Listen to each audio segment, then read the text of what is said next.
Hello friends, welcome to மக்கள் சேவை channel. இன்றைக்கி நம்ம ஒரு சூப்பரான இன்ஃபர்மேஷன் பற்றி தான் பார்க்க போகிறோம். அதாவது தமிழக அரசு சார்பில் 8 அதிரடியான புதிய அறிவிப்புகளை வெளியிட்டிருக்காங்க. இப்போ இதை பற்றின மொத்த இன்ஃபர்மேஷன் தான் இந்த வீடியோ பார்க்க போகிறோம். இந்த வீடியோ ஸ்கிப் பண்ணாமல் ஃபுல்லாக பாருங்கள். அது மட்டும் அல்ல, இந்த வீடியோ நிறைய பேருக்கு ஷேர் பண்ணுங்க. ஓகே, இந்த வாரத்தில் தமிழக அரசு சார்பில் 8 அதிரடியான அறிவிப்புகளை கொடுத்துருக்காங்க.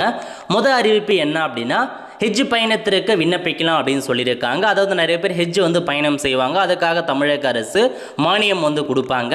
ஸோ நீங்கள் இப்போதைக்கு அப்ளை பண்ணலாம். வெப்சைட் கொடுத்துருக்காங்க, hejcommittee.government.in. இந்த வெப்சைட் மூலமாக அல்லது ஹெஜ் ஸ்வீதா இந்த ஆப் மூலமாக அப்ளை பண்ணலாம். கடைசி தேதி 20/7/2026 அப்ளை பண்ணுங்க அப்படின்ற மாதிரி சொல்லியிருக்காங்க. மொதல் அப்டேட் இது. ரெண்டாவது அப்டேட் என்ன அப்படின்னு பார்த்தீங்க அப்படின்னா, புதிய டிசைனில் சைக்கிள்கள் வழங்க போகிறாங்க. அரசு பள்ளி மாணவர்களுக்கு வழங்கப்பட உள்ள மிதிவண்டியை தரமானதாக வழங்க தமிழக அரசு நடவடிக்கை. மாணவர்களை கவரும் வகையிலான பல வண்ணங்களில் புதிய டிசைனில் சைக்கிள்கள் வழங்க திட்டமிட்டிருக்காங்க. அதுவும் இந்த ஆண்டே புதிய வடிவமைப்பில் மிதிவண்டிகளை வழங்க அரசு திட்டமிட்டிருக்காங்க. அதாவது கவர்மெண்ட் ஸ்கூலில் படிக்கிற மாணவர்களுக்கு இலவசமாக சைக்கிள் கொடுப்பாங்க. 11th அந்த மாதிரி படிக்கிறவங்களுக்கு. இப்போ அந்த சைக்கிளில் பார்த்தா நிறையா மாற்றத்தை கொண்டு வராங்க. புது புது டிசைனில் உங்களுக்கான சைக்கிள் வழங்க போகிறோம். மாணவர்களை கவரும் விதமாக இந்த சைக்கிள் இருக்கும் அப்படின்ற மாரி சொல்லியிருக்காங்க. இது ரெண்டாவது அப்டேட். மூணாவது அப்டேட் என்ன அப்படின்னு பார்த்தீங்க அப்படின்னா, ஃபுட் ரிவ்யூ பண்ணுறாங்க பாருங்கள் யூடியூபர். அவங்களுக்கு ஒரு சில கட்டுப்பாடுகளை விதித்து தமிழக உணவு பாதுகாப்புத்துறை அப்டேட் கொடுத்துருக்காங்க. அதாவது உணவு பாதுகாப்புத்துறை வழிகாட்டுதலின்படி செயல்படும் உணவகங்களுக்கு மட்டுமே ஃபுட் ரிவ்யூ செய்ய வேண்டும். அதாவது உங்களுக்கு ஃபுட் சேஃப்டி லைசன்ஸ் வச்சுருக்காங்க பாருங்கள், அந்த ஹோட்டலில் மட்டும்தான் ரிவ்யூ பண்ணணும்.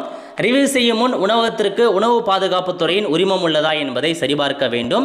அதுக்கப்புறம் உணவக ஊழியர்கள் சமையல்காரர்கள் கையுறை தலையுறை அணுகின்றன என்பதை உறுதி செய்ய வேண்டும்.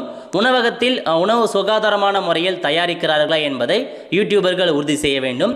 உணவகங்களில் குடிநீர் உணவுகள் தரமான முறையில் தயார் செய்கின்றன அப்படின்ற மாரி ஆராய வேண்டும். உணவகத்துடைய வெளிப்புற தோற்றத்தை உள் தோற்றத்தையும் மட்டுமே காட்சிப்படுத்தி விளம்பரம் செய்யக்கூடாது அப்படின்ற மாரி அப்டேட் கொண்டு வந்திருக்காங்க.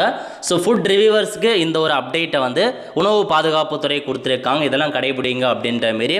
அதுக்கப்புறம் என்ன அப்டேட் அப்படின்னா, தெருவோர கடைகளில் சுகாதாரமாக உணவு தயாரிக்க கடனுதவி வழங்கும் திட்டம் கொண்டு வரப்படும் அப்படின்னு சொல்லிட்டாங்க. சென்னை, திருச்சி, மதுரை, சேலம், திருப்பூர் ஆகிய மாவட்டங்கள் அமல்படுத்தப்படும். சாலையோர உணவு விற்பனையை முறைப்படுத்த நடவடிக்கை எடுக்கப்பட்டுள்ளது. ஆரோக்கியமான சுகாதாரமான ஃபுட் ஸ்ட்ரீட்கள் உருவாக்க அரசு திட்டமிட்டிருக்காங்க. அதாவது தெருவோர கடைகளில் சுகாதாரமாக உணவு தயாரிக்க கடன் உதவி வழங்க போகிறாங்க. உங்களுக்கு ஏதாச்சும் ஐடியா இருக்குது அப்படின்னா தாராளமாக நீங்கள் பண்ணலாங்க. பட் இப்போ தான் தொடங்க போகிறாங்க. மேபி இதுக்கான அப்டேட் வரும்போது கண்டிப்பாக நான் உங்களுக்கு இன்ஃபார்ம் பண்ணுறேன், எப்படி அப்ளை பண்ணுறது அதுலேயுமே. இது ஒரு நல்ல ஸ்கீம்னே சொல்லலாம். அதுக்கப்புறம் பார்த்தீங்க அப்படின்னா, தமிழகத்தில் வாகனங்களுக்கான ஃபேன்சி கட்டணம் பார்த்தா உயர்வு பண்ணியிருக்காங்க. 2 வீலர் மற்றும் 3 வீலர் வாகனங்களுக்கான ஃபேன்சி கட்டணம் 2000 ரூபாய் முதல் 1 லட்சம் வரை கட்டண உயர்வு அப்படின்னு சொல்லிட்டாங்க. இறக்குமதி கார்களுக்கு 20,000 முதல் 1.5 லட்சம் வரைக்கும் கட்டணம் இருக்குது அப்படின்ற மாதிரி சொல்லியிருக்காங்க. ஸோ நீங்கள் ஃபேன்சி நம்பர் வாங்க போகிறீங்க அப்படின்னா உங்களுக்கான கட்டணம் உயருது அப்படின்ற மாதிரி தெரிவிச்சிருக்காங்க. இதுக்கடுத்து பாருங்கள், விவசாயிகளுக்கு நீங்கள் ஒரு விவசாயியாக இருக்கீங்க, விவசாய நிலம் இருக்குது அப்படின்னா இந்த அக்ரிஸ்டாக்கான ஐடி விவசாயிகளுக்குன்னு தனி அடையாளம் கொடுக்குறாங்க. அது வாங்குறதுக்கான கடைசி தேதி 30/6/2026. அதுக்குள்ளே இந்த ஐடியை நீங்கள் வாங்கி வச்சுக்கோங்க அப்படின்ற மாதிரி சொல்லியிருக்காங்க. அப்ளை பண்ணவங்களுக்கு விட்டுருங்க, பிரச்சனை இது வரைக்கும் அப்ளை பண்ணாதவங்க நீங்களே அப்ளை பண்ணலாம் அல்லது சிசி மூலமாக அப்ளை பண்ணிக்கோங்க. இந்த ஐடி நம்பர் இருந்தால் மட்டும்தான் உங்களால் பிஎம் கிசானுக்கான அமௌண்ட் வாங்குறது, பயிர் காப்பீடு பண்ணுறது, வேறு ஏதாச்சும் அரசு சார்ந்த நலத்திட்டங்கள் பெறுவதற்கு இந்த ஐடி அவசியமானதுங்க. அதனால் அப்ளை பண்ணிக்கோங்க. ரொம்ப இம்பார்ட்டன்ட்.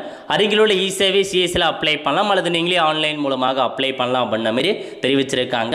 ஸோ இதுக்கப்புறம் பார்த்தீங்க அப்படின்னா, திருச்செந்தூர் அருள்மிகு சுப்பிரமணிய சுவாமி திருக்கோயில் இருக்குது பாருங்கள், அதுக்கான கட்டண சேவைகள் அபிஷேக சிறப்பு கட்டணம் ஆகியத்தை இப்போதைக்கு பார்த்தா உயர்த்தி ஒரு அப்டேட்டை கொடுத்துருக்காங்க. ஸோ எவ்வளோ கட்டணம், தங்கரத உலகனுக்கான கட்டணம், அதுக்கப்புறம் அபிஷேகம் மூலவர் அபிஷேகம், இந்த மாதிரி ஸோ கட்டணத்தை உயர்த்துறோம் அப்படின்ற மாதிரி உங்களுக்கு தெரிவிச்சிருக்காங்க.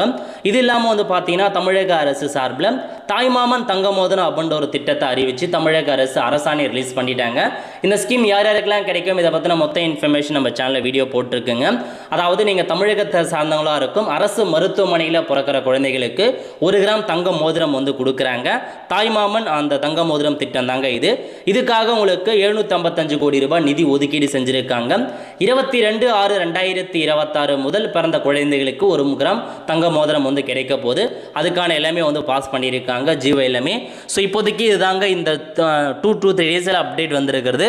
ஸோ இதான் இன்ஃபர்மேஷன். எந்த ஸ்கீம் எந்த அப்டேட் பிடிச்சிருக்கா அப்படின்றத மறக்காமல் கமெண்ட் பாக்ஸில் தெரியப்படுத்துங்க. அடுத்த ஒரு நல்ல சந்திப்போம். நன்றி, வணக்கம்.